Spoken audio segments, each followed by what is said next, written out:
like, or a husband or a wife or a mom or a dad be able to kind of reclaim some of their life. And that was a big reason why we got into real estate investing to begin with. I didn't set out to be a real estate educator or teacher.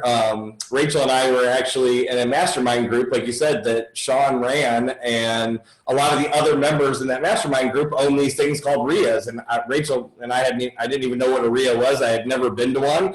And they started asking, hey, we did 111 deals our first year, and all these other RIA owners, Wendy Patton and Eric Lundberg and a lot of those other, they were all in that they were all in that mastermind group, and said, hey, will you come share with our group how you guys did 111 houses? And I said, yeah, I guess we will. We don't have a presentation or anything, we don't have anything to offer. And that was 9 years ago. And since that time, we've really put a lot of time and energy into really teaching people the right way to do real estate investing. I got burned and spent a lot of money on the education side with some of the big box TV show companies that, you pay a lot of money for coaching or education, and you get sent off with somebody that's in a call center in Utah that's reading off a script, and it didn't help, and when I got kind of under Sean's wing and we put his blueprint together with our business experience, we really were able to take off and get good results. Rachel, are you working on pulling up our PowerPoint?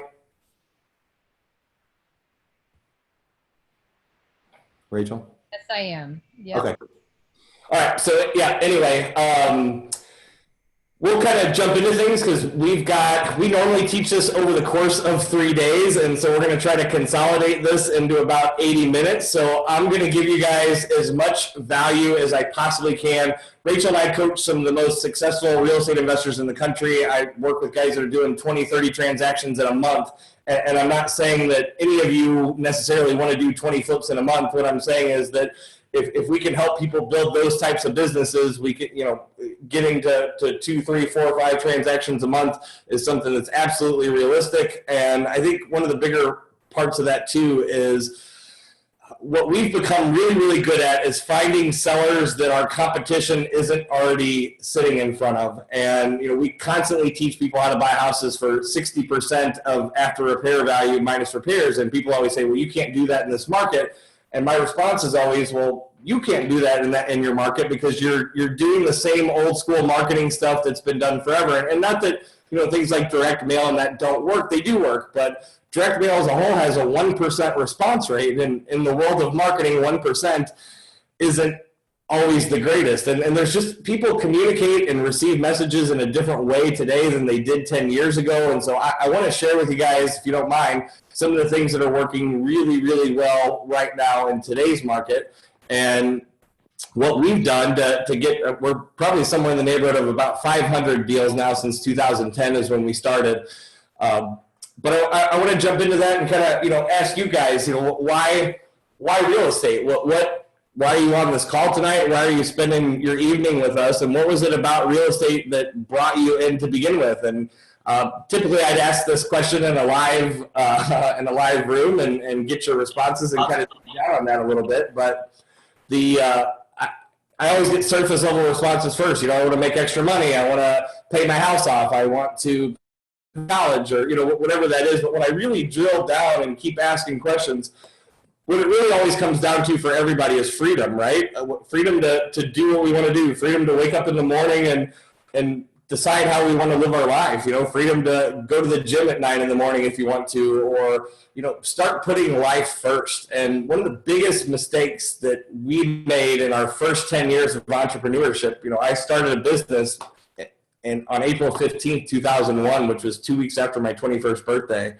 And we built that into a big company, which I'll kind of talk about here in a second. But one of the biggest mistakes that I made is that I was an absolute slave. Rachel and I were both absolute slaves to that business. That business, we served that business. It did not serve us. And I want to show you how to build a successful real estate investment business that you don't have to be a slave to, that you can have a life right now and not have to subscribe to that. If I work really, really hard if I work really, really hard right now, then someday I can have this life that I want, because that someday doesn't always come. 2007 came for our someday. And for those of you guys that were around in this market at all, or even if you remember what happened in 2007. I mean, it brought a lot of businesses and a lot of companies to its knees. We were one of those. But I want to show you how to structure that in a way that it serves you instead of you serving it. I'd like you guys, if you would, to just make a note. If you guys are taking notes, which I strongly suggest you get a pen and a paper, because we're going to be covering a lot of stuff in a really short period of time to make your phone ring with motivated sellers. But I want you to write down, before we go there, I want you to write down how much money you want your real estate business to pay you in the next 12 months. And I don't want you to filter that by, well, I've got a full-time job, or I've got 3 kids at home, or, you know, whatever the situation is. Don't filter. Put down the number that would allow you to leave that full-time job.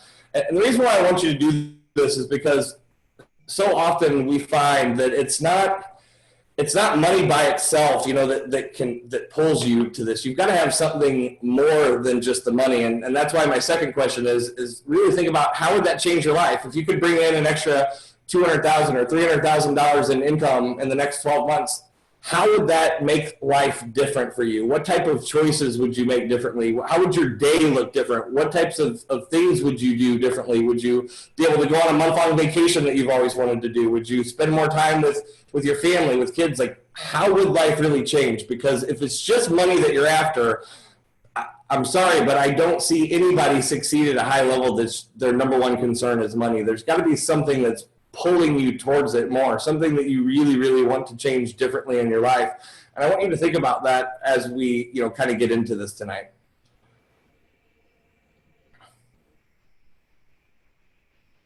Sorry guys, Rachel's doing the PowerPoint and I'm talking, so it's a little bit of a lag, but Rachel, I appreciate you doing it. Like your own Vanna White over here. I know, I appreciate that. I want to cover what we call the 3 universal laws of success before I jump into the real estate stuff, because the second thing that I see, and you know, Rachel and I have taught literally thousands of people how to become successful in real estate, and we also get to see thousands of people who don't ever do anything with real estate. And so I want to help you guys start to model the behavior of people who are successful, because I get to kind of be a doctor, you know. We get people come with symptoms of their business, symptoms in their life, and I start to see patterns. And I see patterns of people who are successful in their life and business, and I see patterns of people who educate themselves for 2 years, they come to meetings, they go to seminars, but they don't ever actually get the results. And so what we have narrowed down is 3 things that I see that super successful real estate investors all have in common.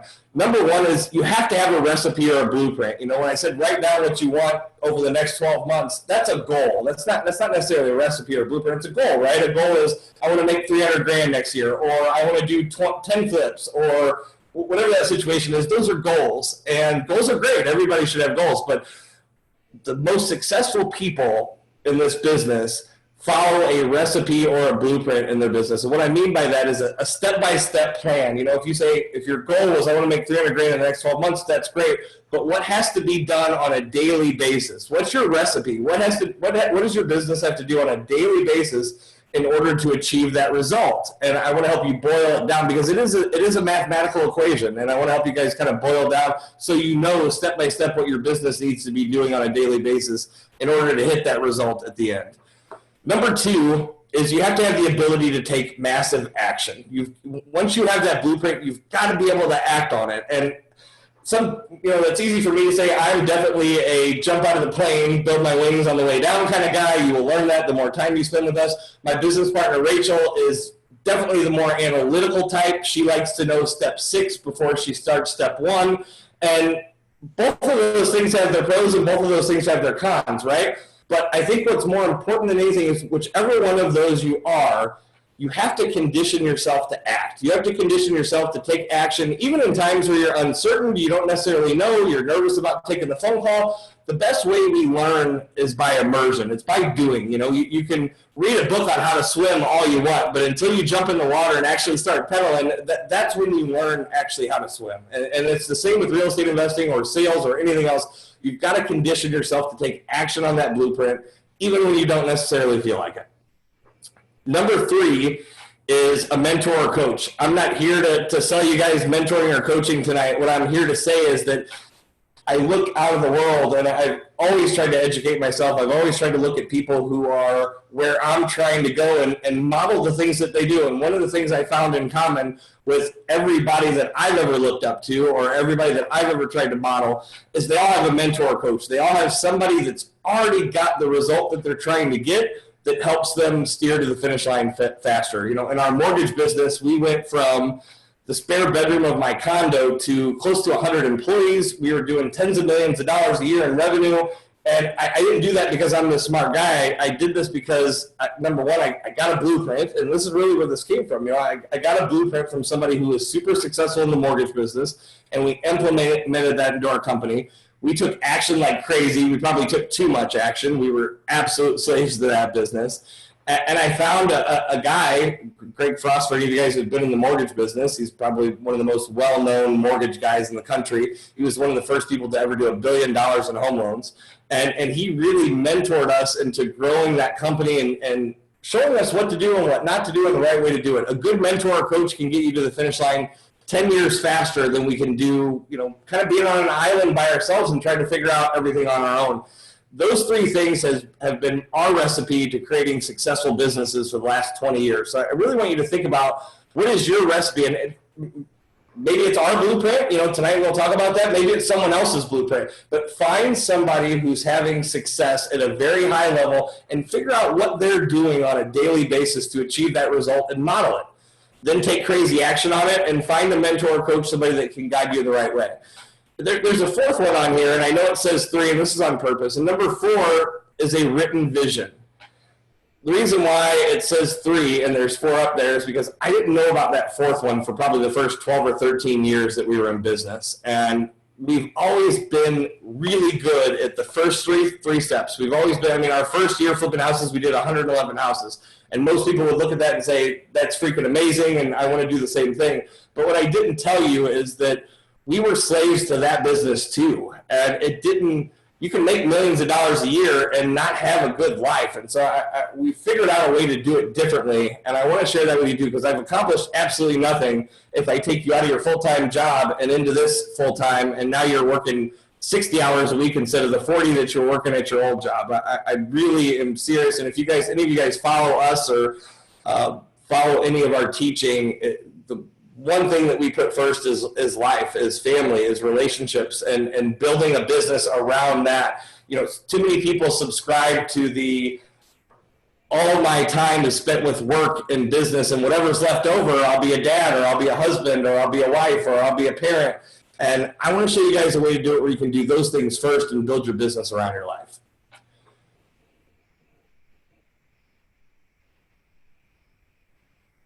So what I want you to do, tonight we're going to cover the 5 stages of being an ultra successful real estate investor. And I want you guys to rate yourself on a scale of 1 to 10 for where you think you stand in these 5 stages. And if you're not at an 8 or 9 out of 10 in all 5 of these categories, then this is going to really, really help you in a big, big way. The first thing that I want you to evaluate yourself on is marketing.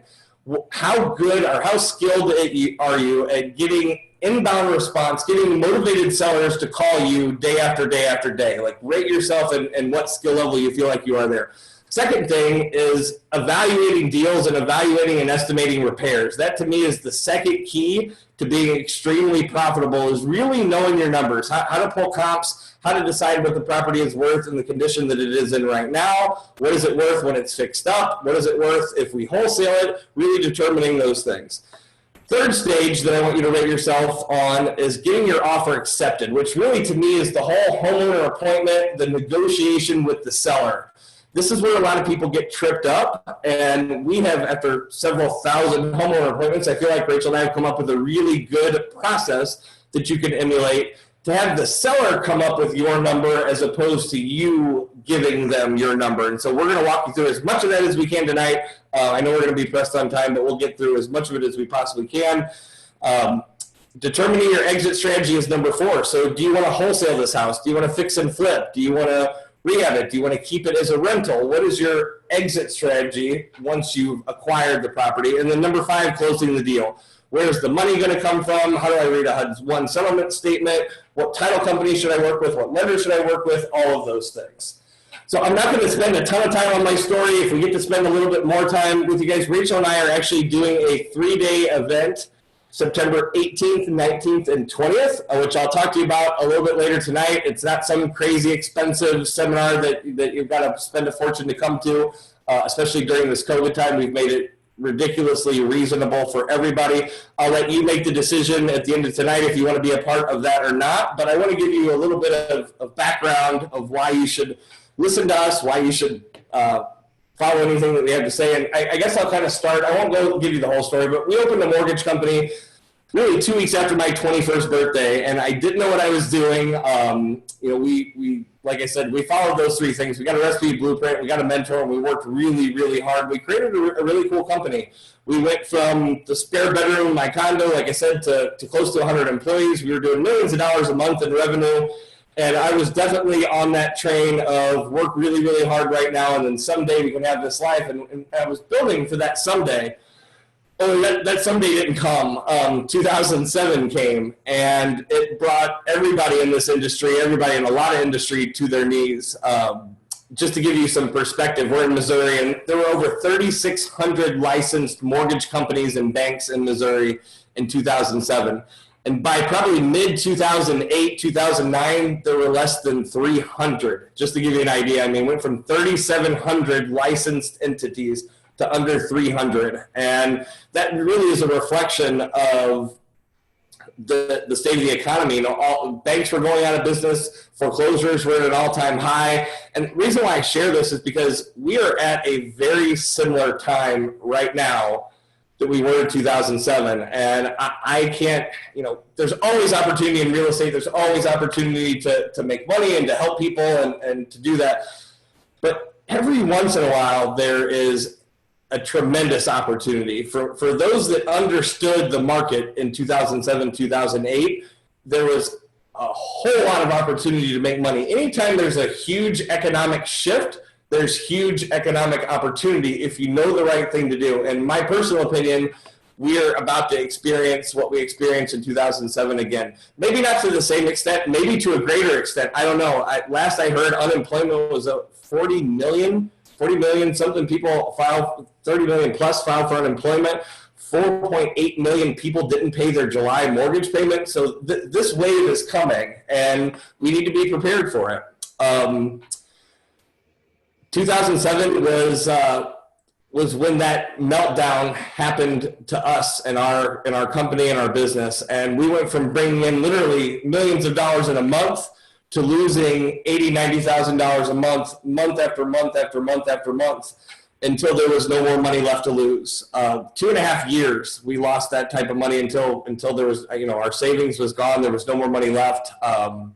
I lost my own home to foreclosure. I don't know if you guys have deficiency judgments in Oregon, but we have this really cool thing in Missouri called the deficiency judgment, which means if your $1 million house sells for $500,000 at the auction, you still owe that other $500,000. Cars repossessed, I had to file personal Chapter 7 bankruptcy. That's actually a copy of my Chapter 7 bankruptcy discharge. I didn't white anything out. That is what it is.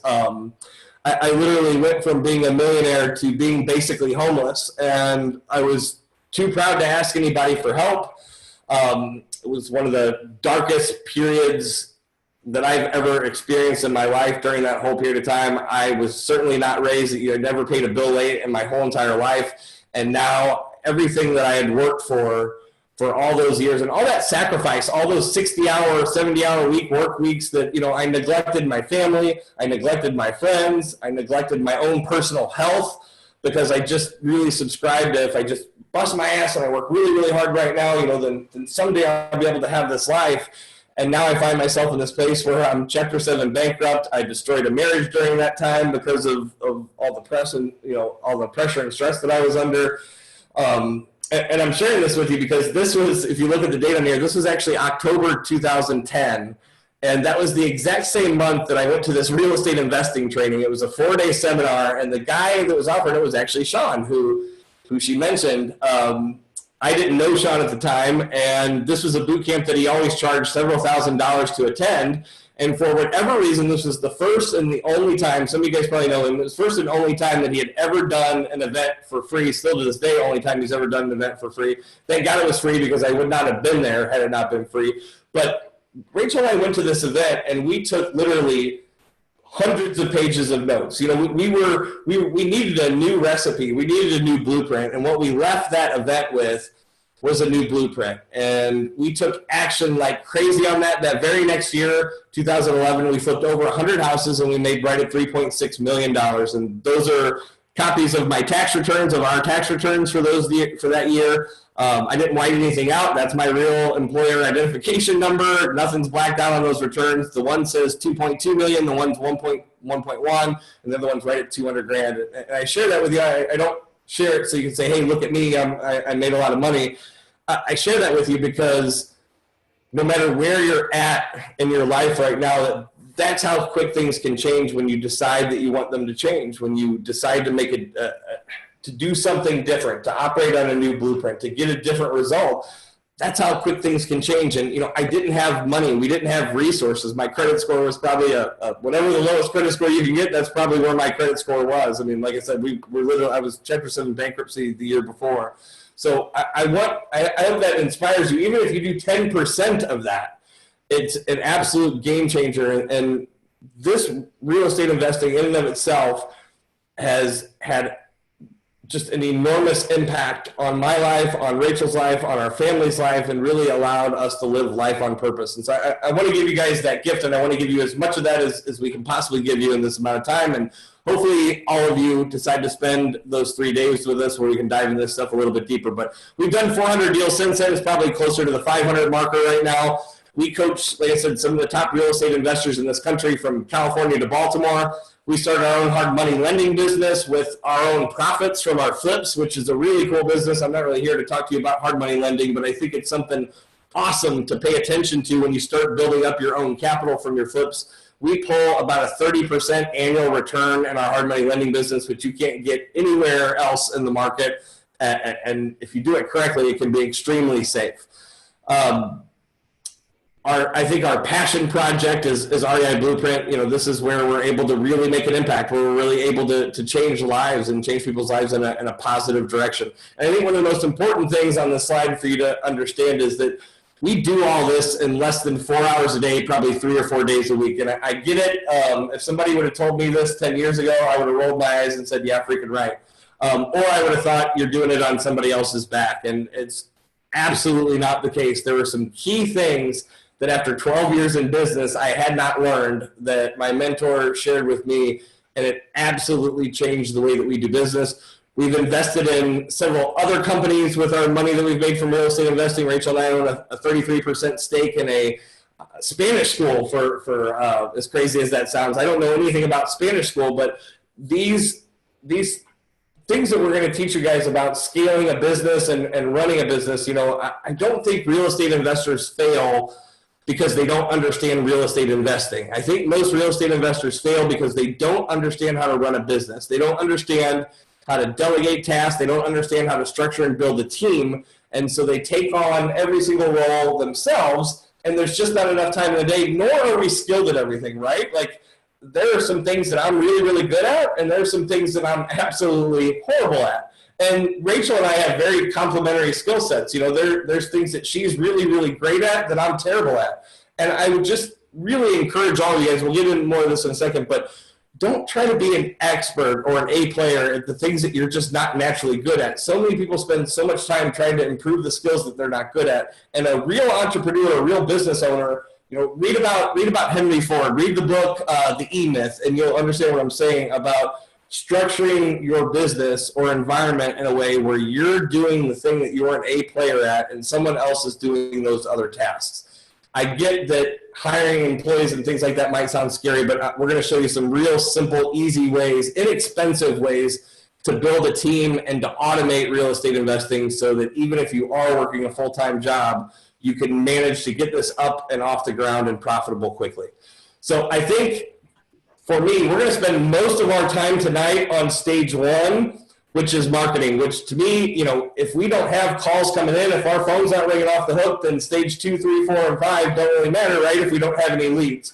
So I want to jump into how we're able to make the phone ring. Most of our students, most of the people that I coach experience, with their marketing anywhere into a 10 to a 30% response rate on their marketing, which if you're just doing direct mail, you're experiencing a 1% response rate. So if you just do these things that Rachel and I are going to teach you, and we can put a 10x on your marketing, that should mean 10 times the deal if you're 10 times the deals if you're following everything else correctly. So Rachel, do you want to kind of jump into the first module in our marketing? Absolutely. I want to talk a little bit about like the goal of our marketing and kind of give you the background of how we built these marketing blueprints. This is something that Jason and I use in our investing business and have for the last decade, all while tweaking and making changes as markets shift, and we've come up with new ideas and integrated new ways of technology. And so as we talk about these, it's the collective approaches that we take here that get us those results. And so I really want to stress that, because oftentimes we'll kind of share our blueprint with people and we'll see them a few months later at a boot camp and they're maybe not getting some of these results that we've talked about. And when we start diving into, how much data do you have access to, and what are you doing, and what are your marketing reaches that you're making, they've always tweaked the blueprint. They've either tweaked the outreach, or they've tweaked the timeline, or they've tweaked the messaging, and all of those things will impact the results that you get. And so we're not here to say that, we know everything and we've got the perfect everything, but what we are here and what we are confident in saying is that this absolutely works. And so I highly encourage all of you that take advantage of this, don't make any changes. If you feel like you've got a better message or you've got a better timeline, that's awesome. Close some deals, put some money in the bank, and then test it and see if it does pull better. I hope it does. But until you get to that point, following the blueprint is so imperative that you don't make changes and you don't make tweaks, because it ultimately leads to a different result than what we're talking about here, right? We spent the last 10 years and probably millions of dollars at this point on marketing and figuring out what works and what doesn't work. So you don't have to spend the next 10 years testing it, trying to figure it out. You don't have to spend a fortune of dollars to figure out what letter pulls best, or what script works best, or what Facebook message pulls the best. Like Rachel said, just copy it exactly how it is and implement it, and it will work. Right. And there's many goals for our marketing, right? Number one is that we, get a response from it, but it starts with the simplest things. If we're doing mail, for instance, and just getting our letter opened, right? How can we separate ourselves from everyone else that we even get opened, or they read the email, or they read the private message that we send them on Facebook, any of those things. And so much of it goes back to that messaging. So we're going to dive right in. And the first thing I want to talk to you guys about is marketing to probates, something that many of you are probably very familiar with this as a marketing strategy for real estate investors. But for those of you that may be new, just a quick explanation. It's really just a legal process by which assets of someone who has passed away are properly distributed. They also will assign kind of the legal representatives for the probate case, being a personal representative, and who are the rightful heirs, making sure that the will is valid. Or there are often times that people pass away and there isn't a will left. And so the court system works to assign those appropriate people and then make sure that everything's distributed appropriately. So this marketing helps you identify those that can use our help the most and are highly motivated. Now, not every probate case has real estate attached to it. And so there are some specific case types that we'll dive into at the 3-day that indicate that real estate is attached, which that is then the data that we want to be pulling. This data is so easy to find because it's all public knowledge. We all have access to it in every single county. We utilize the courthouse to find this information. A lot of the courthouses, depending on where you live or what county you're in, will also have some type of online access. Some of them are free. Some of them require a subscription that you pay. Most of it is extremely affordable and well worth the data that you can get.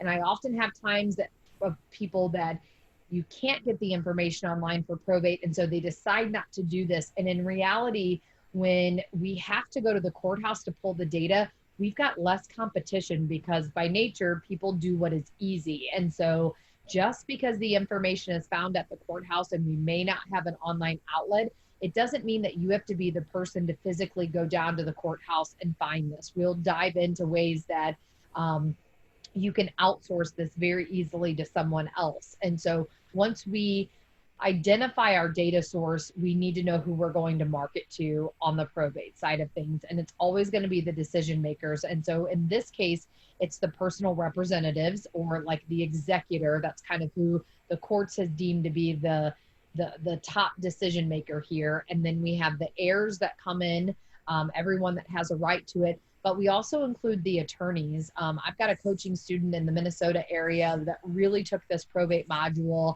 and followed this blueprint to the T. And she's about 2 years, maybe 2.5 years in.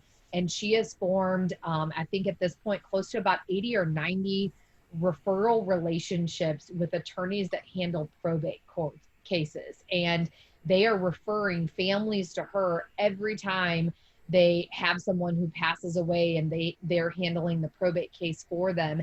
And that, so much of our business is the know, like, and trust factor in getting a homeowner to accept our offer and to take our offer. And that transfer of trust when we get that attorney referral is unlike anything we can recreate in our marketing, right? And so that relationship building part of this marketing module is so important to not leave out. And I oftentimes have people that do the personal representative only, or they just do the personal representatives and the heirs. It's the collective of all three of these decision makers. I could tell you stories all night long of, this is a campaign. The blueprint for this is a campaign, and I'll have people who I'm on, my third round in marketing to them. And I'll kind of explain that a little bit more in just a second. And they finally call me and I say, oh, thanks for reaching out. And they're like, yeah, my attorney got a letter from you and told me to call you. And in my mind, I'm thinking, really? Because I've sent you a Facebook message, 2 emails, 3 letters, I can name all of this outreach that I've made. But the only reason they called me is because their attorney told them to, because that's their trusted advisor in this situation, right? So the marketing blueprint for probates, and the marketing blueprint across the board is all about lead exhaustion. We want to incorporate multiple communication avenues. We want to layer our communication with them, and we want to make sure that we've got attention-grabbing messaging and strong follow-up. Too often people give up on their first attempt at a marketing outreach. There's a Harvard business study that you'll hear us quote a lot, and we're constantly following this because they're always updating this. But it's common sales knowledge that most sales are made after the 5th attempt, but most salespeople give up after their first attempt. So just by following this blueprint and doing more than just one thing puts you so far ahead of the competition that you have in your marketing, because many of them are giving up way too early, and there's no strong follow-up and there's no multiple communication avenues. In this world that we live in today, mail is effective, but it doesn't carry the same weight that it used to. I mean, it used to be a common practice that we were checking the mail because that's how we got all of our important information. And today, many people have auto drafts for their bill payment, and everything's done online, and we get e-statements and all of these things that technology has blessed us with. But it means that we also, as real estate investors, have to stay up with those times, and we have to utilize those technology avenues in our marketing to make sure that we're reaching people on their preferred way to be communicated with. And so that's a big part of this blueprint. So the probate marketing blueprint is identifying and pulling your data. This is not a data pull every single day like some of the other strategies. We actually do this every week. And skip tracing, that's something that I want to spend some time talking to you guys about.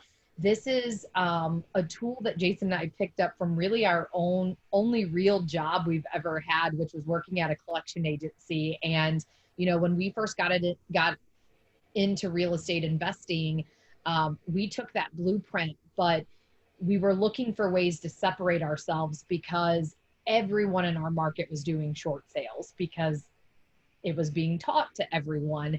Most RIAs that we go to, we can ask, who in here is doing short sales? And there's a few hands that go up. You ask that at a RIA in the St. Louis area, and it could be more than 50% of the room and their hands go up. And so we thought, how do we reach the people that everyone else that we know is not reaching? They're not taking the time to get to them. And we thought, man, in our collection days, when we couldn't find someone, you know, when the credit card company sent over their contact information, a lot of times it was a non-working number or the mailing address wasn't good anymore. And we had the skip tracing department that we could send the file over to, and they took everything, their name, the address they had last been located to, or even a phone number, and they would put it into this platform, and this platform would spit out multiple phone numbers that this person had been linked to, multiple addresses this person had been linked to. It can get as deep as to show you who their neighbors are or even relatives. If you were to search Jason Roberts at this point, my phone number would come up under him because we've been connected for, you know, 20 plus years being business partners.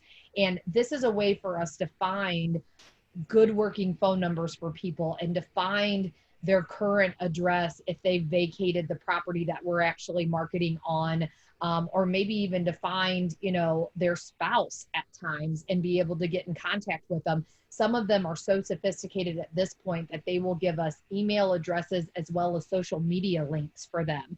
And so skip tracing is something at this 3-day, we will spend a ton of time, give you a lot of resource references, because some of them are kind of geographical where they work really well in certain markets and they don't pull as well in others. And so we'll dive into kind of the ones that are best for you in the market that you're sitting in. But this is something where money is well spent at being able to run every piece of data through a skip tracing platform, not just the return mail. I want to run everyone through there because I want to get as many ways to communicate with them as I possibly can. And skip tracing is how we do that. So the different communication avenues that we utilize on our probate module is a ringless voicemail campaign. This is so imperative, and we'll give you examples of a good ringless voicemail and a bad ringless voicemail, because the goal of this marketing, again, is to get a response. And sometimes we are a little too professional, and sometimes we are giving them too much information in our messaging, and it allows them to make the decision to not call us back, where we want to leave them kind of with a hook that makes them want to call us back to just find out why we might be calling, right? The Facebook messages are so imperative, and I am not this huge raging fan of Facebook from a personal side, but it's always been such a useful tool in our business. This is a way for you to reach people unlike we've ever been able to before. And I've got some statistics I'll share with you guys, but you know, now it's at a point where more than 80% of internet users are on a social media platform. And of those 80%, I think it's that more than half of them are on social media every single day. And so that has to be a way for us to market to them. We have to incorporate that in. When we're dealing with professionals on a campaign, on a strategy like attorneys, LinkedIn is such a useful resource for us because many professionals, that is their social media platform. Email campaigns, you know, we all know the people that they never have an unread email. They're always on that. That email box is always clean. That's a great way for us to be able to communicate with them. And then mail. We're never going to give up on mail because historically it carries weight and it does work. And I'm just looking for one of these to yield a response for me, right? These are campaigns, and you'll kind of see that with the email, with the ringless voicemail, with the letter, because so much of the probate marketing is time sensitive. You know, we have to be aware of the fact that these people have lost a loved one, and we don't know if that's sudden or if they were expecting it. And some of these people have been thinking about and talking with their family on what they're going to do in the property when mom or dad or whoever passes away because they were expecting it. Some of them, this came out of nowhere, and now they're burdened with, you know, planning a funeral, and it may take weeks before it hits them that now they have to figure out what to do with this property. And if we market to them one time and then sit on our hands and wait for a response, and if we don't get one, say, this didn't work, we're really losing out on a lot of deals and a lot of opportunities because they need that time to go through this process. And our messaging is really sensitive to that, and also kind of planting that seed of questions that they've maybe not thought of. If we were to be live with you guys tonight hanging out, I would ask many of you, how many of you would be happy if you were to inherit a home? And kind of that automatic response is yes, like that would be so amazing. But when you really look at this full spectrum, I didn't say it was a free and clear home. And so how many of you would be happy to make another mortgage payment every single month? And it's always going to have taxes and insurance and utilities and maintenance and all of those things that come along with being a homeowner, that this isn't an automatic blessing for someone. A lot of these homes have had deferred maintenance and aren't MLS ready.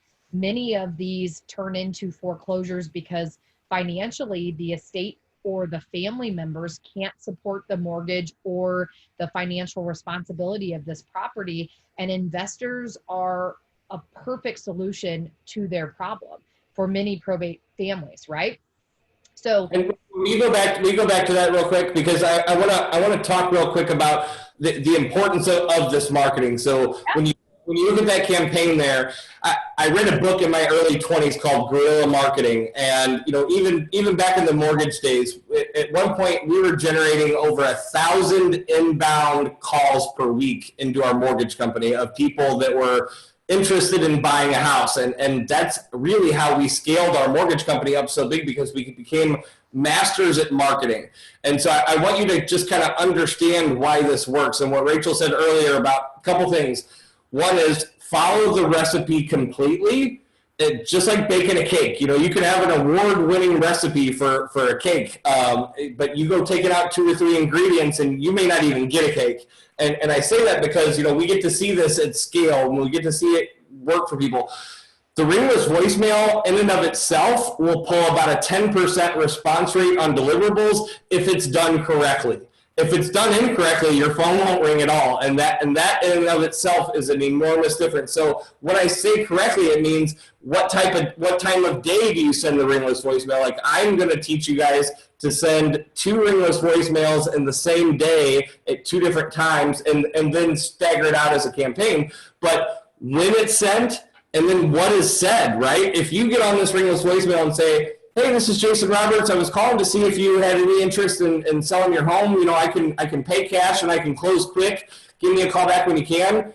You may experience a 1 or 2% response rate. I want to get you closer to that 10 or 15% number. And there are ways to do that and there are ways not. Same with the Facebook message. This is not paid Facebook ads. This is a direct message into their inbox, like their email. And so what's happening here, if you can picture this, is what most real estate investors are doing, what 95% of your competition is doing when they're marketing to probate. And the reason why what we're teaching you is different. 95% of your competition is pulling that probate list and they're mailing a letter to the executor. Probably that's about it. What we're doing different with skip tracing is that we're getting phone numbers, we're getting email addresses, we're getting social media links, and we don't necessarily know which ones are right and which ones are wrong, right? I mean, we might get 3 different phone numbers. We don't know if it's a right number or a wrong number. The cool part about ringless voicemail is I could literally plug in 500 phone numbers into our ringless voicemail platform, click the send button, and I instantly just left 500 people a voicemail in the click of a button. Not to mention, it's probably 1/10 or 1/20th the cost of a letter. I mean, to just send mail today is about $1 a letter. By the time you pay for your stamp, your post, your letter, your envelope, and somebody to stuff it, you're about $1 a piece. When you can send a ringless voicemail for 5 or 6 cents, and the response rate is 10 times higher if it's done correctly. And then we're in their Facebook. They log into Facebook, they've got an inbox message, and now they can see me. Why is that important? Because when Rachel mentioned that know, like, trust thing, how can we think about that and ask yourself the question, how in my marketing could I get my prospect to know me better, to like me better, and trust me better? Think about that. Ask the question to yourself, what can I do? Well, one of the best things that you can do is let somebody see you, to see your face. Realtors for years have been putting their faces on billboards, have been putting their faces on business cards, the age-old saying that it's good to put a face to a name. I'm trying to differentiate myself right off the bat. And when I send them an inbox message on Facebook, what do you think the very first thing they do is?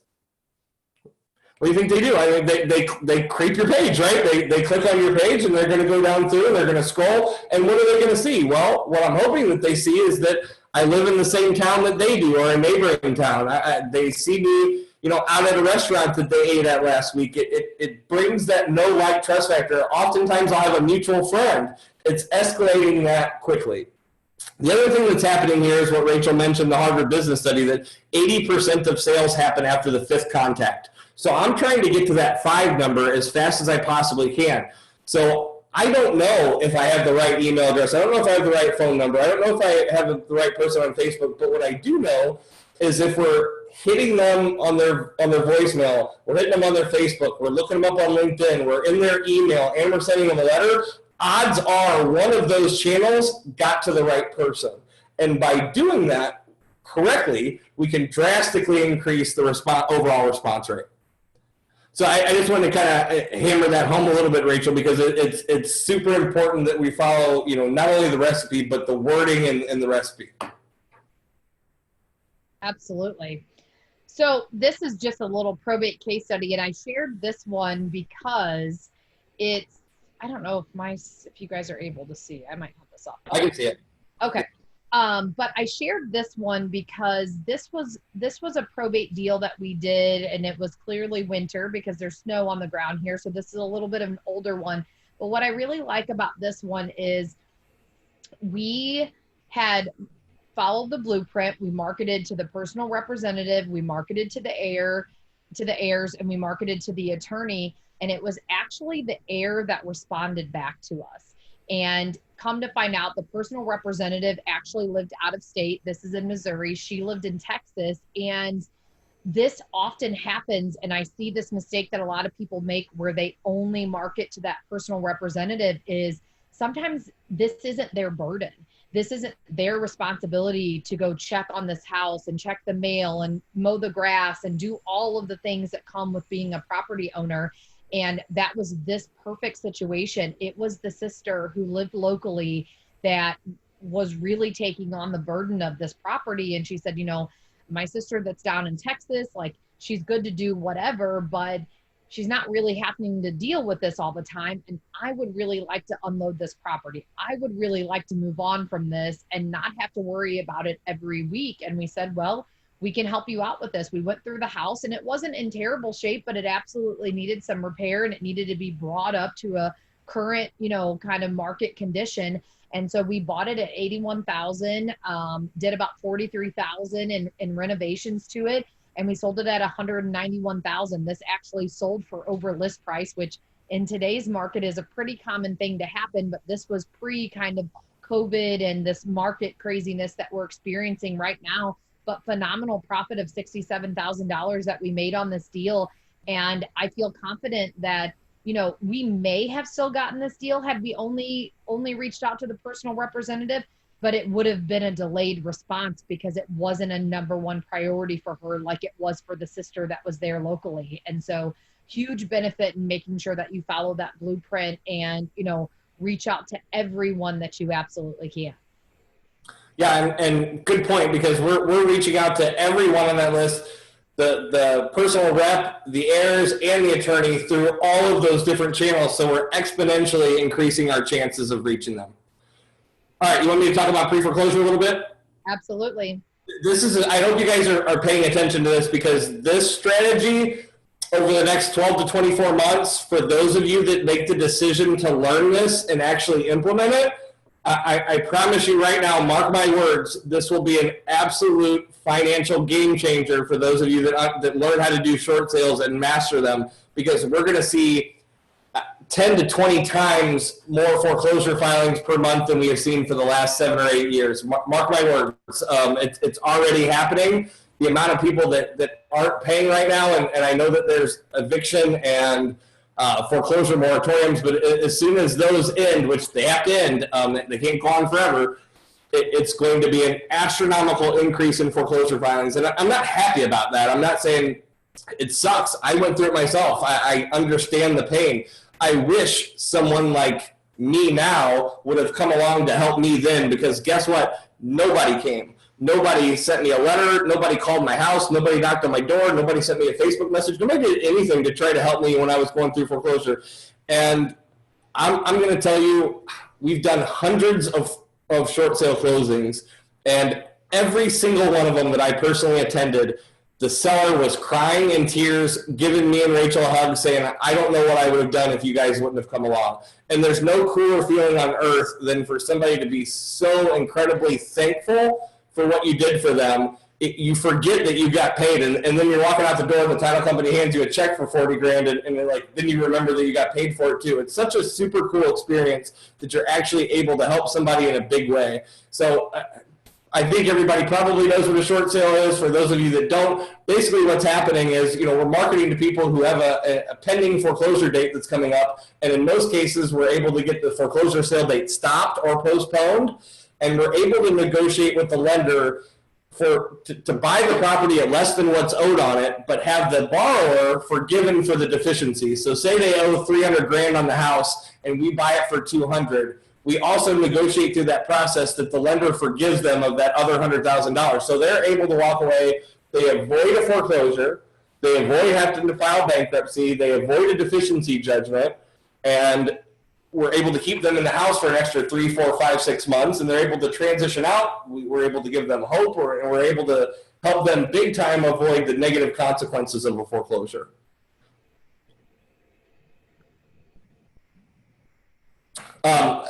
Start with the data, right? That's where we're going first. Courthouse is always where we're going to start with this data. I will tell you on this strategy, I want you to pull this on a daily basis. I think that it's important to get a leg up on your competition, and I think that we have always pulled it the day it's filed. Now, we are a 21-day state in Missouri, meaning that it's 21 days from the day the foreclosure is filed until the house is auctioned off on the courthouse steps, which is super fast. The difference is you're either in a judicial or a non-judicial state. Non-judicial will always typically be faster than judicial. Either way, we still want to market to them, and we still want to pull this data from the courthouse. I'm going to give you, when we spend 3 days with you, we'll dive into exactly how to get this data. If you run down to the courthouse tomorrow and say, hey, I'm here to try to get your foreclosure list, they're probably going to look at you like you're crazy, because they don't publish a foreclosure list. So we have to approach this in a way that they understand, and we'll run through this all with you guys when we have more time, but I want to give you as much, wrap your mind around as much of this as we possibly can. And what do we got, 20, 30 minutes left? So we got to get hopping. Oftentimes they have an online subscription or a legal paper. It's not the regular newspaper, it's actual legal paper that will have these foreclosure filings in them as well. So who are we going to market to? With this, we're just marketing to the homeowner, right? There's no heirs, there's no one else. We're marketing to the person who's actually getting foreclosed on, which is pretty easy. But let me give you the blueprint. So I want you guys to write this down as fast as you can. I know we're moving quick. I apologize. We just have a whole lot to cover in a short period of time. So I want you to always run these people through Skip Trace. Again, we're going to give you guys some easy, cheap resources, platforms to use for skip tracing, but you're going to skip trace the homeowner, and we're going to get some other forms of contact for them.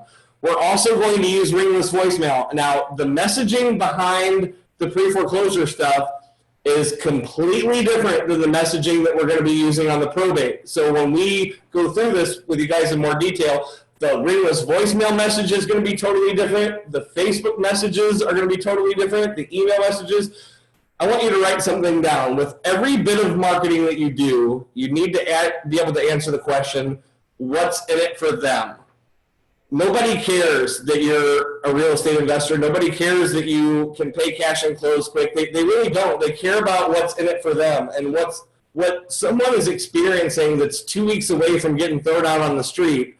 The number one thing that they're worried about isn't the fact that you can pay cash and close quick, because they're upside down. They don't even think they can sell their house. The number one thing that they're worried about is that foreclosure sale date that's coming up. So you will see in our messaging and our marketing, it's more geared around getting that sale date postponed or canceled. And there's some ways that you can legally say that, and there's some ways that you can't. So I want to make sure that you do it correctly. But we're going to follow close to the same campaign. We're going to send probably 4 to 5 ringless voicemails, which I'll go over with you guys, 2 to 3 Facebook messages, Our email campaign will be a little bit shorter depending on whether you're in a judicial or non-judicial state. We're still going to use direct mail, and then I'm going to teach you some really cool outbound calling strategies, which I know no one gets super excited about making calls, but the first 50 deals that Rachel and I closed, 50 houses that we flipped, came from making outbound calls to people who are about ready to lose their house to foreclosure. And so I feel like we've mastered a way to communicate that in a way that doesn't freak people out and actually becomes pretty easy for you guys to do. And I'll walk you through exactly how to do that in a way that's not scary. This was a short sale deal that we did not that long ago, and I share this one because this is one that actually came from a inbox Facebook message, and we could spend the next 3 hours showing case studies of profit checks that we've gotten from just a Facebook message. But the reason why I think it's important is because the seller moved out of the country. And so all of the marketing that we were sending, had we not sent that, she didn't get our letters. She didn't get, and if she did, she got them months later. She didn't get our letters. She didn't get our emails. She didn't get any of that stuff. What she got was the inbound Facebook message. And we were able to do this entire deal electronically from the country that she moved to. She moved to Ireland. We were able to do this completely electronically. We didn't rehab this house. We didn't have to go in and do a whole lot of work or anything like that. We were able to make right at a $40,000 profit from a Facebook message that was absolutely free to send. So I share that because you never know what bit of marketing they're going to respond to. That's why following the recipe is so important. Absolutely. So I want to talk about marketing to evictions. And right now, this blueprint is a little bit different from all of the moratoriums and things like that that are being filed that are kind of keeping landlords from being able to file some of these evictions where we would normally be able to get access from that, and not here to get into the weeds on what's right and what's wrong and all of those different things. But we've also come up with some other creative ways for being able to identify these landlords that do have properties that they want to sell. One thing that's really cool, and when that is removed and people are able to file, being able to pull this data will go back to how we normally would. Right now, we're more looking for, people where the tax records are, the taxes are set to a different address, and just some other creative ways of being able to find this. But what I like a lot about this strategy is oftentimes it gives us access to multiple properties through one piece of data. We'll oftentimes get on the phone with someone who's filed an eviction on a certain property, and sometimes they actually want to keep that house, but they have several others that they would be interested in offloading, or at times the property that they are doing the eviction on is one that they would like to get rid of. But it's a great relationship building marketing strategy, and it really can unlock, there are some people that run with a very small rental portfolio, but then we all know those that have a very large rental portfolio. And if you talk to anyone that's got a decent amount of rentals, they all generally have a couple properties that they would be fine if they didn't have to worry about anymore, right? Like we kind of always have those ones where it's like, I could do without that one. We also have such a large population of people who are retiring right now, and especially with everything that's going on in our world, that kind of just want to be done with these. I've had a lot of students lately that actually utilize this marketing to evictions campaign, and they've had a lot of success being able to look at someone's entire portfolio and kind of package purchase a lot of different properties that way. And that's such a cool way to buy multiple with one piece of data that you pulled. So I'll kind of get into the weeds on this, but public data, public knowledge. So we're getting the data from the courthouse. And again, we'll talk about other ways to pull this data right now, because we know that in many, that these are not being filed right now. Another huge strategy for the next 12 to 24 months, guys. The pre-foreclosure in this eviction strategy is going to be absolutely crazy. I mean, when is a landlord or someone, and I say landlord, but most of the properties that you're going to come across aren't owned by these big landlords. They're owned by somebody who upgraded their house and decided to keep their old one as a rental, or someone that works in corporate America and somebody told them it was smart to invest in real estate. And so they, so that 76% of America lives paycheck to paycheck. 76% of America lives paycheck to paycheck. And that means that anybody that has a rental property right now, there's a high probability chance, a 20-30% chance that their tenant is not paying rent. So what's a bigger motivator than anything is your tenant isn't paying rent. You throw your hands up and you say, no, you know what? I'm done with this. And if you think about any time in your life that you've ever sold something for less than it's worth because you were satiated or you were just absolutely fed up with dealing with it, that's exactly what we're going to see happening. It's already happening right now, is people are going to say, you know what, I'm done. People that are close to retirement age that have a lot of rentals are going to say, you know what, I'm just going to cash out and move to the beach. I'm over this because of what we're experiencing. And did you guys see what the CDC put out? The CDC put out some kind of ruling saying that you don't have to pay all you have to do is fill out this affidavit. It doesn't even have to be true. And you don't have to pay your rent until the first of the year. It's absolutely insane. I'm not going to go off on a tangent about the government right now, but now the government is interfering with private business, and it's absolutely insane and ridiculous. But basically what that means is you own a rental property and the tenant isn't paying rent, they can claim COVID whether they have it or they don't or anything else, and you cannot evict them until the first of the year. It's absolutely insane. So I'm telling you guys, there's going to be some huge motivated sellers if you work this campaign correctly. Absolutely. And the people that we are really reaching out to, we're talking about landlords, managing members of the company, because some people own, our rentals we own in a company's name, right? So you would need to do a little bit more research to find out who those managing members are, because that's who we want to market to. And then we also market to the attorneys that are helping with the eviction filings, should there be one. They're a great resource.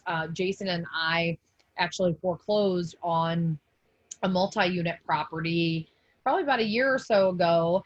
And we then had to go through the eviction process on a few of those units. And we had foreclosed because they didn't perform on the lending that we had extended to them. But we didn't get one piece of marketing when we filed the evictions. And we had a couple units where we had to evict just for some random different things that were going on that were unsafe.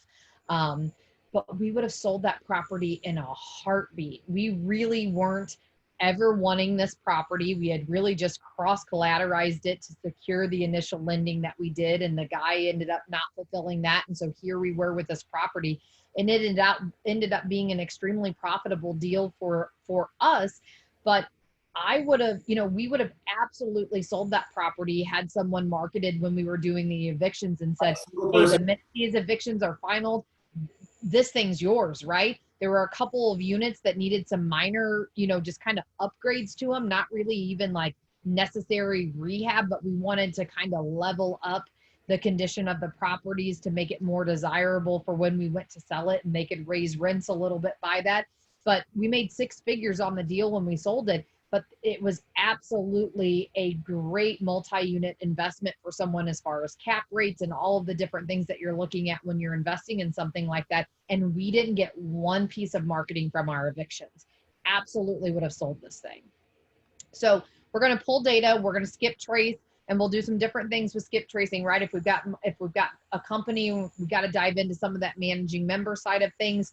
We'll talk about how to really do that. But these communication avenues are, ringless voicemail campaign. Again, here, we're going to do Facebook messaging. We're going to reach out on LinkedIn, be the attorney, or even if this is a company, we want to make sure that we're reaching out to them every way that we possibly can. We've got an incredible email campaign that goes along with this, with extremely, attention grabbing subject lines, great letter campaign. We've even incorporated postcards with this. And I've never been this huge fan of postcards, but we saw some different kind of unique postcards, and we really wanted to give them a try. And so we pushed them out on all of our different kind of marketing blueprints to see what they would pull. And they pulled so well on this eviction strategy that we left that in there, because it was really kind of one of our top contenders as far as inbound responses that came off of it, because it's a very unique postcard. It's definitely one that's attention grabbing and makes you look at it just from some simple little things that we have on there. And then again, we're always going to be making outbound phone calls on all of these strategies, because that's where it's at. Jason, you want to talk to them a little bit about marketing to local banks? Yep, this is another. I mean, it's crazy that we've been teaching these specific 4 strategies for probably the last year and a half, and just seen incredible results with all of it. But again, I cannot stress enough, this is pouring gas on the fire on all of these with our economy in the place that it is right now. When we talk about marketing to local banks, we're talking about marketing to banks that are, I mean, how many times have you driven through your subdivision or your town and you see the house that clearly no one lives in, and it's been sitting there vacant for a year and a half, and you scratch your head and say, well, why the heck is this house sitting here? Well, if you were to do a little digging and you saw that it was owned by Bank of America and they foreclosed on it a year ago and it just still isn't for sale, you can't call Bank of America and buy that house. You cannot buy it until it becomes what's called REO, which is real estate owned. Once it transfers to REO, Bank of America will send that to their REO asset manager in that area and that region of the country, and then that asset manager will list that, and then you're able to purchase it. But until that happens, you can't call Bank of America and buy the house until it becomes REO. What we found, though, is that with these small local banks, they don't follow that same process. And this was actually a coaching student of ours that stumbled across this on accident.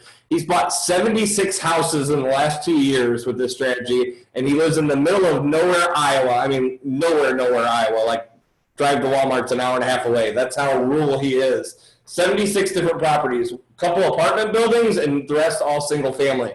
But this strategy revolves around marketing to local banks. And when I say local bank, I mean 10 locations or less. You know, not your Bank of America's, not your Chase, not your Wells Fargo. We're targeting some of these smaller town banks that have stuff on their books that no one knows exists. They're not on the MLS. They're not listing these properties for sale anywhere. They keep them in inventory and they sit on them for whatever reason, but we are able to buy them before they become REO, before they get listed, before any of that. And it's a super cool strategy. So you want to kind of switch? I do. And I just want to say one thing on this, that, you know, with our lending background, but I know a lot of people, it's like, well, I've only gotten hard money or private money for any of my investing deals. Local banks do some really cool portfolio loans for investors, for commercial properties, for multi-units, for even single family residents. And so a lot of real estate investors do establish relationships with these local banks. Builders utilize them a lot to buy raw land. And my point around sharing this is for those of you that really want to get your hands on many different types of properties. This is such a good strategy because it will bring you a lot of different properties, strip malls, all kinds of things. And if you're paying attention to commercial real estate, it is hurting right now, and they will only be able to sustain that for so long. Many of them are losing their anchor tenants as we speak, and they only be able to sustain that for a certain amount of time. So if that is of interest to you into getting into some different types of things, this is a great strategy for you. Oh, sorry. Okay. The cool part about this is it's pretty easy to find. So we're going to just do a simple yellow page search. I'll show you guys on the screen how we are able to narrow that down and filter. But you're just going to go to yellowpages.com, and that's how we're going to pull this data. We don't have to go to the courthouse. We don't have to go. We don't have to go anywhere else. We can just simply use Yellow Pages. We're gonna market. We're gonna find the decision makers, and when I say who we're gonna focus on, I want you to focus on. I know it says vice presidents. I want you to focus on executive vice president, presidents, and directors. So these are in a smaller bank setting. These are typically the people who are the decision makers that are deciding to let a specific asset go. It blows my mind. I've gone on so many of these appointments where the president or the executive vice president of the bank met me at the house. They've never seen the property. They've never been inside of it. And I can't tell you how many times I open the front door and, you know, I'm in jeans and a t-shirt and they're in a suit and nice shoes, and they look in the house and they don't even want to walk in. There's a whole process that will teach you around this. But it's really, really cool because they come out and they see the asset and then they realize they're in the business of lending money. They're not in the business of selling real estate. And so to them, it's a super scary thing when they look in this house and visually it looks trashed, and we're able to negotiate some really, really killer deals on this. We don't have to skip traces much. We're still going to try to find them, though. And what I want you guys to find is I want you to find their phone number, I want you to find their email address. The crazy part is most of this stuff is listed right on their webpage. Whereas, you could try to get the president of Bank of America on the phone. You could probably spend 8 hours a day for the rest of your life and never get him or her on the phone. But with these local banks, we're able to reach these decision makers. So I want you to find them on Facebook. I want you to find them on LinkedIn. I want you to find both the individual, like the executive vice president's personal Facebook page, but we're also going to message the business page. And this is going to dramatically increase the chance that we get a response because our hit rate on this is really, really high. The Facebook message, we're almost always going to find the right person through Facebook because they almost always list their employer. LinkedIn, we're going to almost 100% sure reach them. It's pretty easy to find their email, so we're going to be able to find that as well. And then we've come up with a really cool letter campaign. We actually have 2 letter campaigns that I'll share with you. One is the one that just goes on throughout the year, and the other one is the one that we do an end of the year campaign, which is going to start here pretty soon. If you notice, local banks, or any bank for that matter, they don't like to carry bad debt into the new year. So some of the biggest deals that we've gotten, some of the 6-figure and up profit checks that we've received from doing this local bank strategy have come from property that they wanted to liquidate before the end of the year. We had one a couple of years ago, about a year and a half ago, that was with a local bank here in St. Louis, Enterprise Bank. There was $1.5 million owed on the loan, and we offered them $450,000. And this was back in like June or July. And they said no, they absolutely wouldn't take it. A month later, we followed back up, offered them the same amount of money. They called 2 days before the first of the year and said, if you'll still take that $400,000, if you're still willing to make that $400,000 offer, we'll take it. We wired them the money on the 30th of December, and we sold that property a couple of months later for $1.1 million. It was a 50-acre horse farm right outside of Kansas City, Missouri, about 3 hours from here.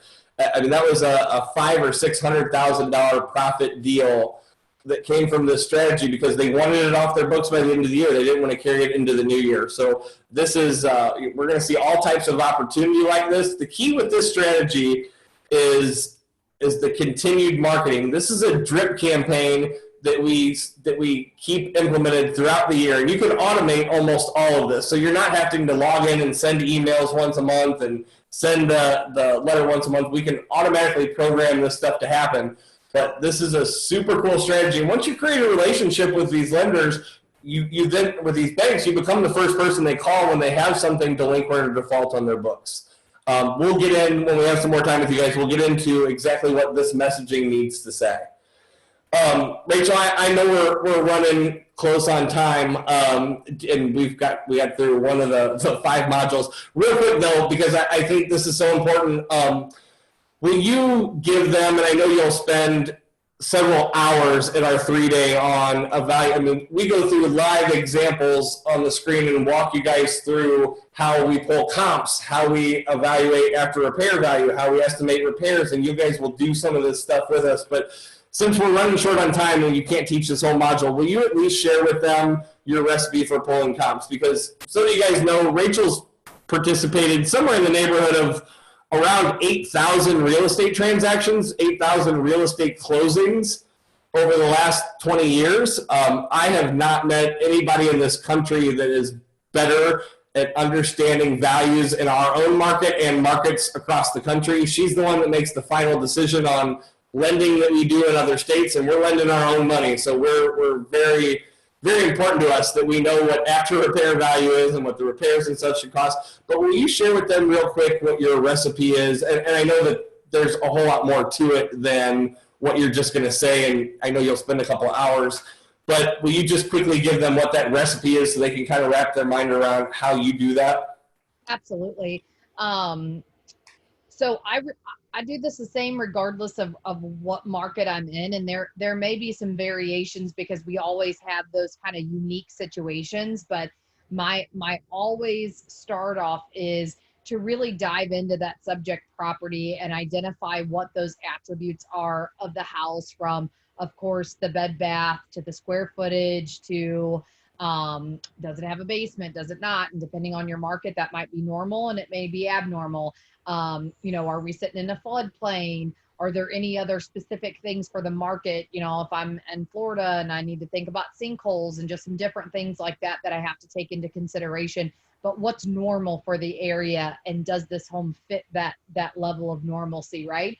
And then I kind of go into, and you'll see with our marketing directly to the source, MLS is always how I'm going to pull comps on every single property.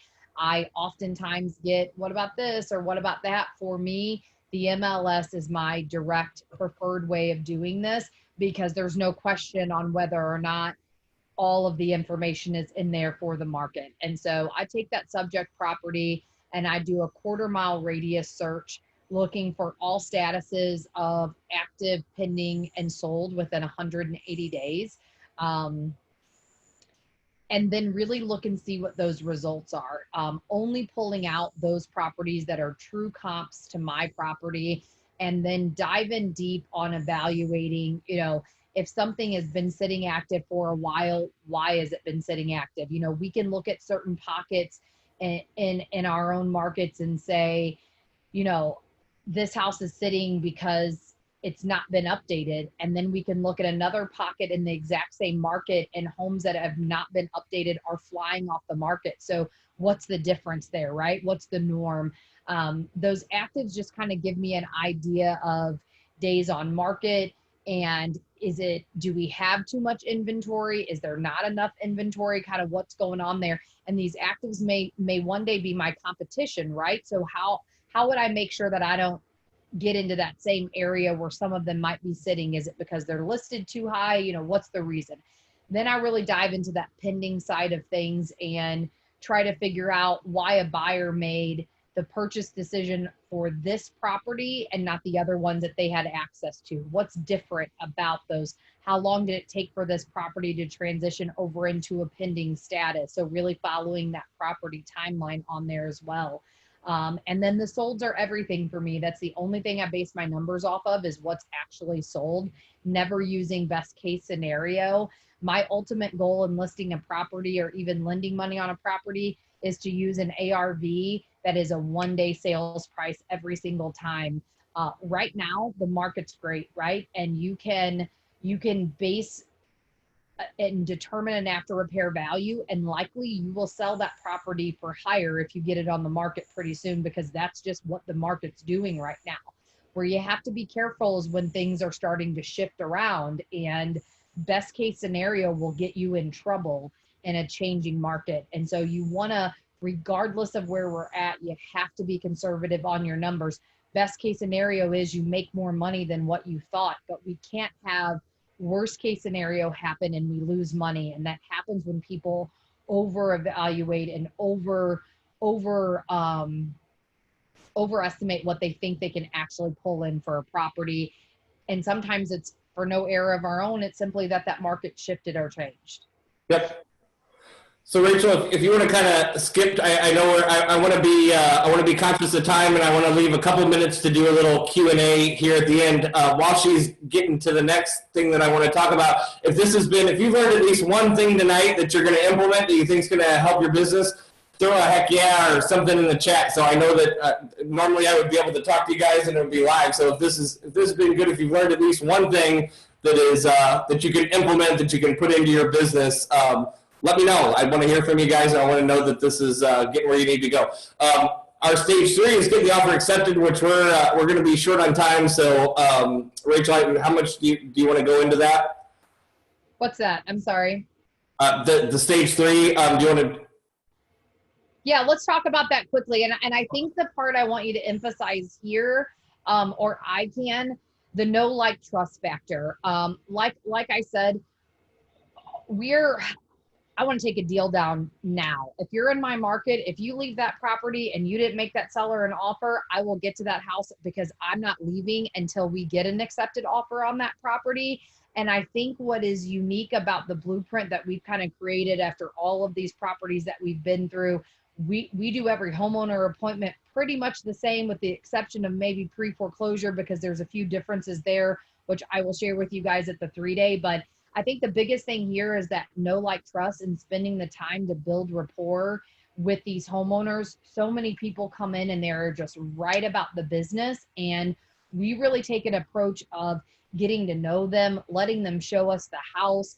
We talk about repairs as we're going through it, and we associate a number to that repair, and we'll walk you guys through an entire homeowner appointment at the 3-day. But I don't want them to be surprised and think I'm trying to get over on them when I submit my offer number at the end of that homeowner appointment. And when you don't talk numbers throughout the homeowner appointment, that's exactly what you do, is then you shock them with this number, because everybody thinks it's like $10,000 and we could update this property, when in reality, when you really start breaking down those numbers, it's a $30,000 rehab, right? Like sometimes we're shocked when we walk into a house and what I think I can do, the money doesn't go as far as you think it's ever going to, especially with repairs. And whether you're going to rehab this house or not, you have to work repair numbers in to your numbers, regardless of how you're going to exit out of this deal. And so I think that's what's unique, is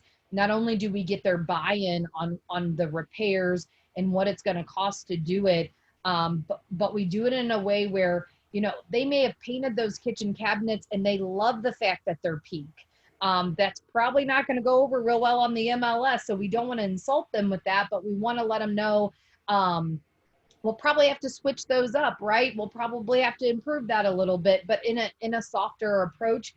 And then I think the last thing that I want to say is always educating them on what's really going on in the market. These homeowners have a value in their mind, and generally it's not based on something that's factual, meaning the house down the street or across the road sold for this amount of money, or my neighbor's thinking about listing his property in a couple months for X amount of dollars, right? Like there's no real facts attached to their numbers. And so I will go in and I will show them why the house around the corner sold for $350,000. And I know we're in different markets, so my numbers may seem crazy to you guys, but why it sold for $350,000 is because it has 500 more square feet and the basement's finished and it's been completely renovated.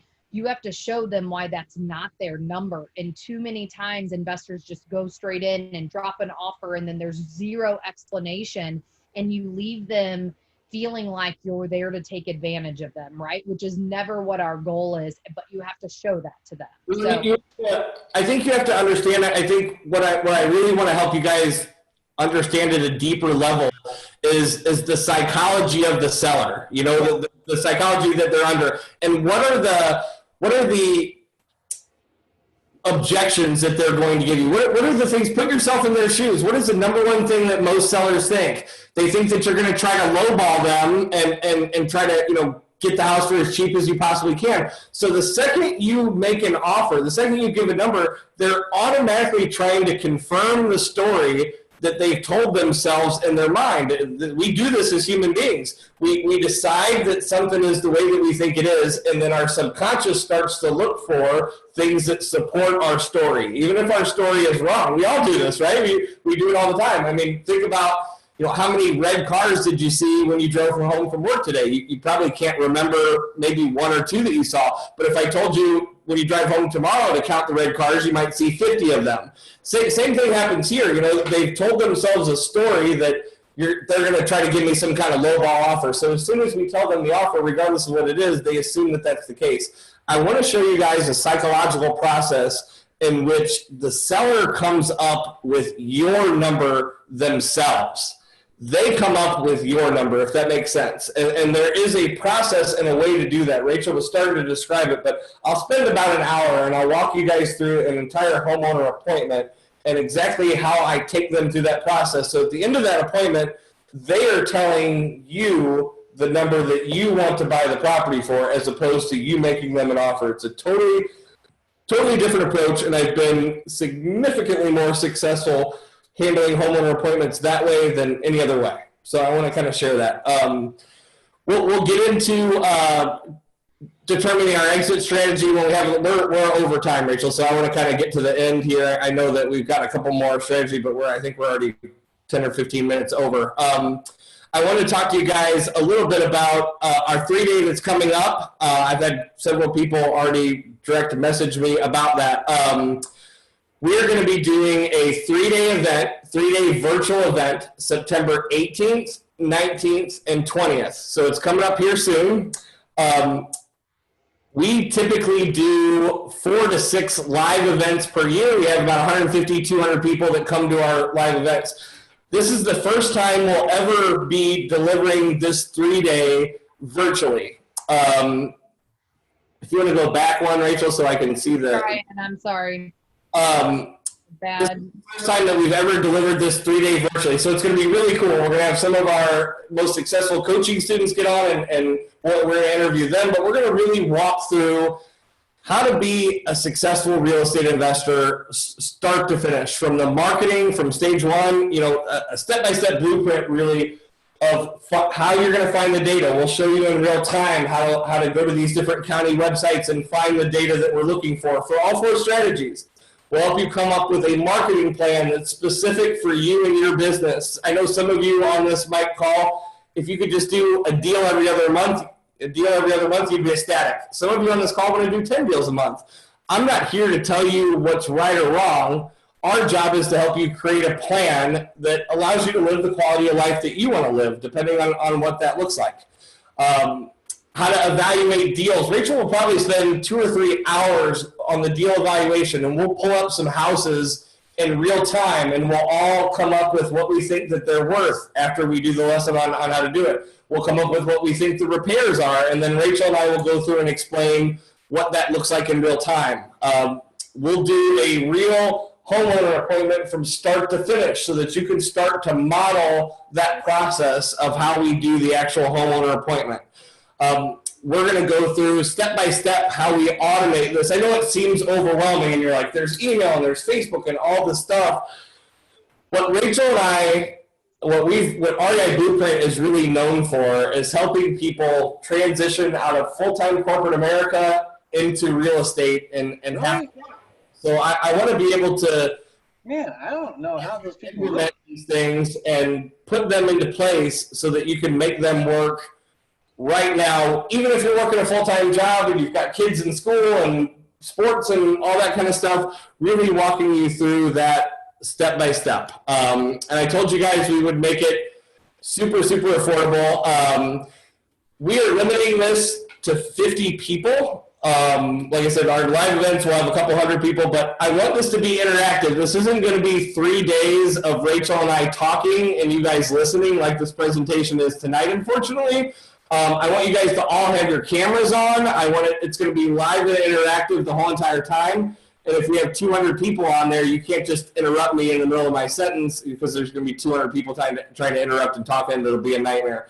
We gave this presentation last week to a RIA in Ohio, Vina Jones-Cox RIA, and there were over 200 people on our webinar, and we actually sold 61 tickets. So we're completely sold out, but we told Grace we already committed to doing this prior to speaking for Vina. So whoever wants to take part of it, we're still going to honor that. So just so you know, we're going to have a few more than 50, but it's going to be 61 plus however many of you guys decide to join us. And Rachel, if you could roll the slide.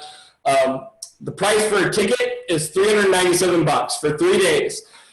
We're not bringing in any outside selling speakers. There's nothing else to buy. There's nothing else to do. It's 3 days of nothing but content from start to finish.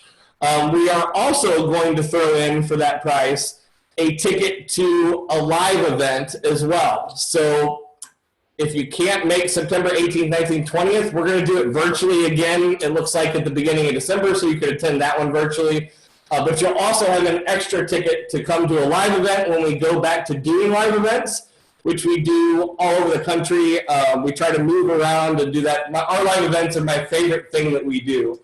So I'm going to throw in the chat the link for that ticket.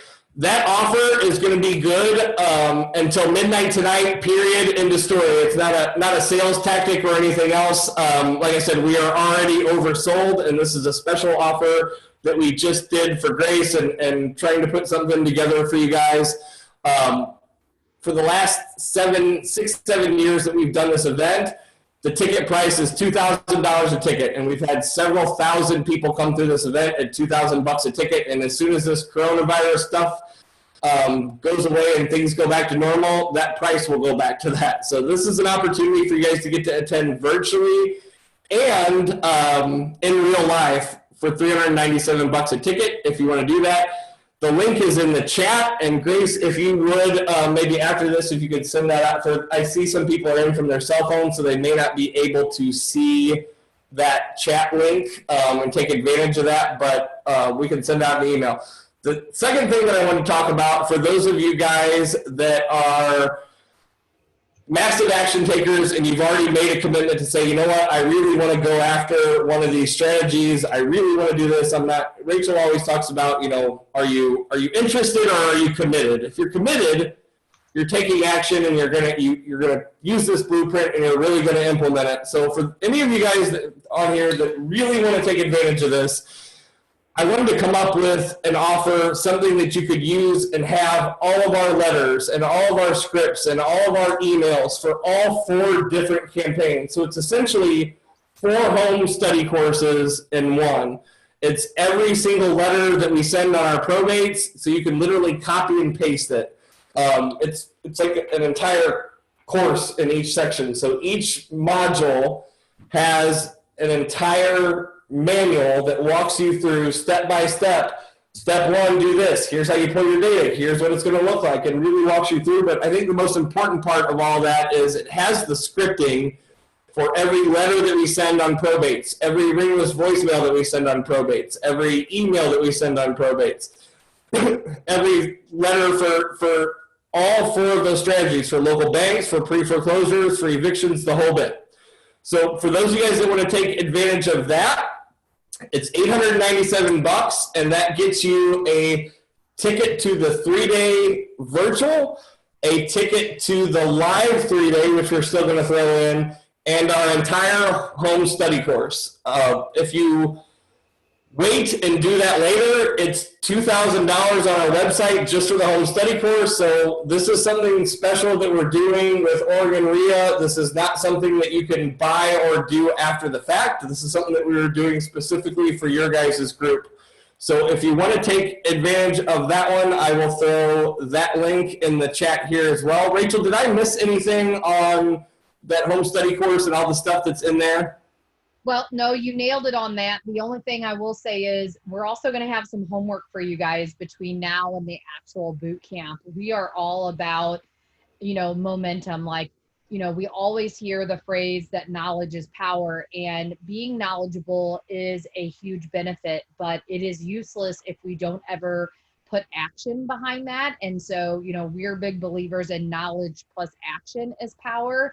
And so we have some kind of take massive action now assignments for you guys to hit that will hit you between now and the boot camp. And, you know, some of it focuses on the business side of it, which is such an important tool that so many people miss. You know, we can teach you all of the mechanics for real estate investing, but if you always treat this like a hobby, that's exactly how it will pay you. And if you really want this to serve you in a completely different way and afford you a life that some of you have never taken time to even really dream about, right?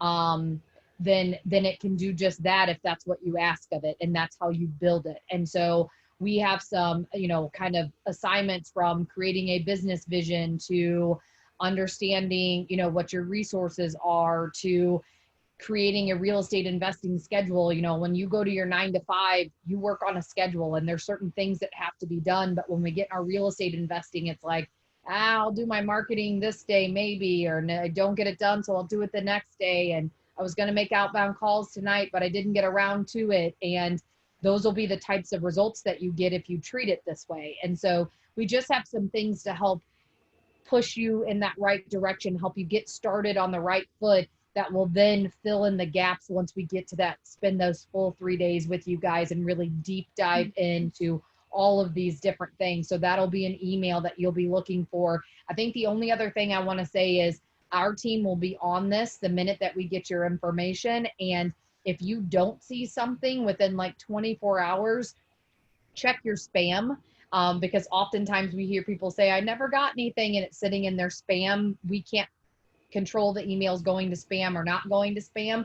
So check that. But If you need anything from us, help at REI Blueprint. Everyone on our team is constantly monitoring that to help you navigate through any issues that you may have. Absolutely. We're super excited to do this 3-day virtually. It's going to be super fun. And we don't normally do events for that small of a group, so it'll be much more intimate and hands-on. I want you guys to show up with your cameras on so that we can see you, so that we can interact with you. When you have a question, you can raise your hand and ask us.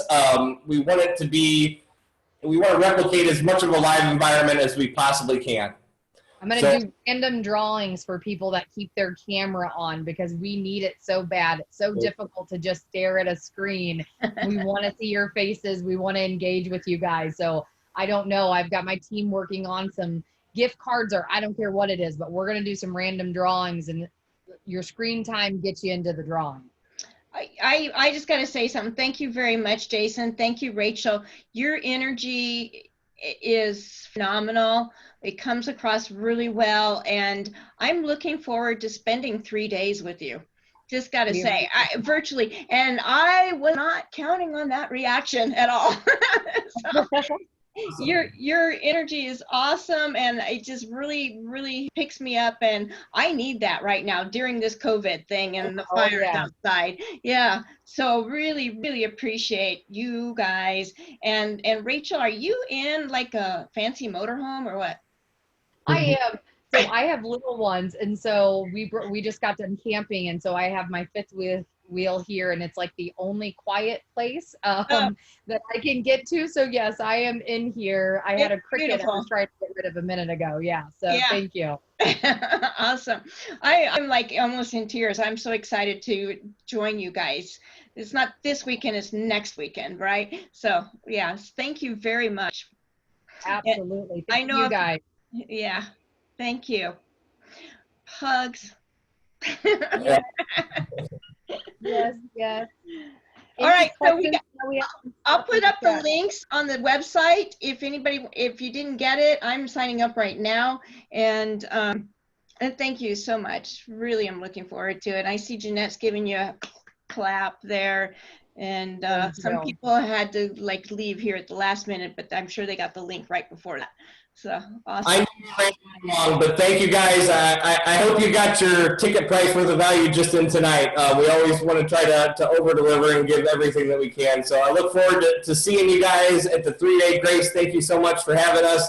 God bless you guys. I hope tonight was good, and we'll see you soon. God bless you. Yeah, too. and stay safe, everyone, with your fire. Good night. And all that stuff Be too. safe. Thank you so much. Thank you. Bye-bye, everyone. Bye. Bye.